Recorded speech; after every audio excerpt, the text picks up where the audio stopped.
warahmatullahi wabarakatuh. Perkenalkan, saya Rifana Fatima, mahasiswi program studi akuntansi Universitas Muhammadiyah Sukabumi. Di sini saya akan menjelaskan materi mengenai kerangka konseptual SAP. Baik, kerangka konseptual adalah konsep dasar penyusunan dan pengembangan standar akuntansi pemerintah dan merupakan acuan bagi Komite Standar Akuntansi Pemerintahan, penyusun laporan keuangan, pemeriksa, dan pengguna laporan keuangan dalam mencari pemecahan atas suatu masalah yang belum diatur dalam pernyataan standar akuntansi pemerintah. Tujuannya adalah sebagai acuan bagi penyusun standar dalam melaksanakan tugasnya, penyusun laporan keuangan dalam menanggulangi masalah akuntansi yang belum diatur dalam standar, pemeriksa dalam memberikan pendapat mengenai apakah laporan keuangan disusun sesuai dengan standar, dan para pengguna laporan keuangan dalam menafsirkan informasi yang disajikan pada laporan keuangan yang disusun sesuai dengan standar. Ruang lingkup kerangka konseptual membahas yang pertama tujuan kerangka konseptual, lingkungan akuntansi pemerintah, pengguna dan kebutuhan informasi pengguna, entitas akuntansi dan entitas pelaporan, peranan dan tujuan laporan keuangan, komponen laporan keuangan serta dasar hukum, asumsi dasar karakteristik kualitatif yang menentukan manfaat informasi dalam laporan keuangan, prinsip-prinsip serta kendala informasi akuntansi, dan unsur-unsur yang membentuk laporan keuangan, pengakuan dan pengukurannya. Lingkungan akuntansi pemerintah. Ciri penting lingkungan pemerintahan yang perlu dipertimbangkan dalam menetapkan tujuan akuntansi dan pelaporan keuangan adalah sebagai berikut. Yang pertama, ciri utama struktur pemerintahan dan pelayanan yang diberikan. Yang kedua, ciri keuangan pemerintah yang penting bagi pengendalian. Yang selanjutnya, pengguna dan kebutuhan informasi para pengguna.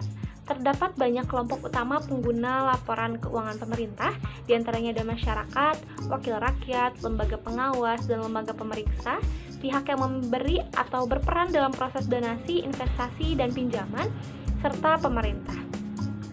Entitas akuntansi dan pelaporan.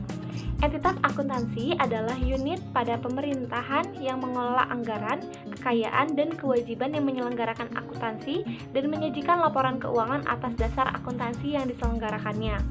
Yang selanjutnya, sedangkan entitas pelaporan merupakan unit pemerintahan yang terdiri atas satu atau lebih entitas akuntansi yang menurut ketentuan perundang-undangan wajib menyajikan laporan pertanggungjawaban berupa laporan keuangan yang bertujuan umum.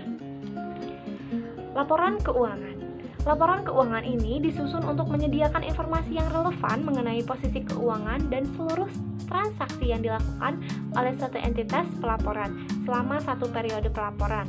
Setiap entitas pelaporan mempunyai kewajiban untuk melaporkan upaya-upaya yang telah dilakukan serta hasil yang dicapai dalam pelaksanaan kegiatan secara sistematis dan terstruktur pada suatu periode pelaporan untuk kepentingan akuntabilitas, manajemen, transparansi, keseimbangan antar generasi, dan evaluasi. Laporan keuangan.